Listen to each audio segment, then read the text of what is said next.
Once upon a time, there was a small and peaceful village. In that village lived a cheerful little girl named Emily.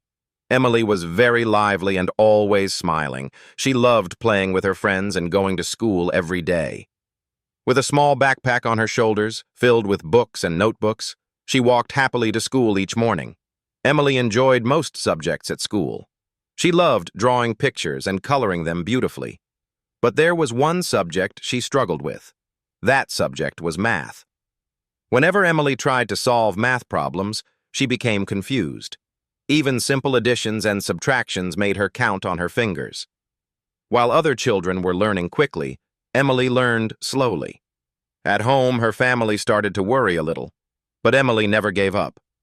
One day at school, the teacher, Mr. Johnson, asked the students to draw a picture. This was everyone's favorite activity. The classroom filled with excitement. Emily opened her pencil box and started drawing with full focus. Math was her weakness, but drawing was her strength. In fact, she was one of the best artists in the class. When the time was over, Mr. Johnson checked everyone's drawings. He smiled and encouraged each student.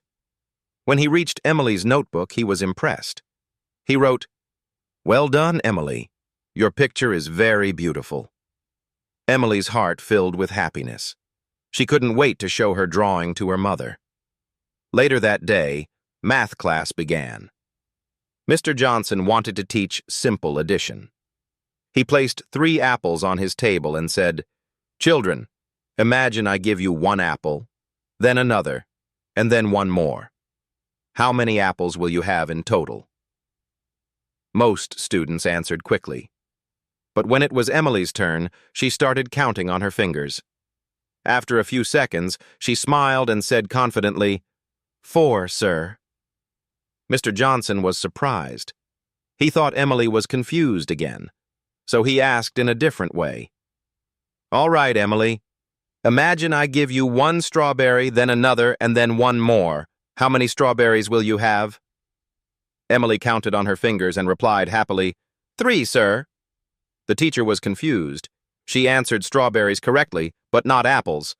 Mr. Johnson then took the apples and placed them gently into Emily's hands one by one. "Now count again," he said. Emily looked at the apples and replied softly, "4, sir." This time, Mr. Johnson raised his voice a little. "Emily, I gave you only 3 apples. Why do you keep saying 4? Emily felt scared and looked down. In a quiet voice, she answered, "Because I already have 1 apple in my backpack, sir." The classroom became silent. Mr. Johnson was shocked. He suddenly understood the situation. Emily was not wrong. She was just thinking differently. He smiled kindly and said, "Emily, thank you for your answer." Moral lesson. My friends, this story teaches us an important lesson. In life, there can be many answers to one problem. Just because someone thinks differently, it does not mean they are wrong. Before judging others, we should listen carefully. A different point of view can teach us something new. Closing. Thank you for listening to today's story.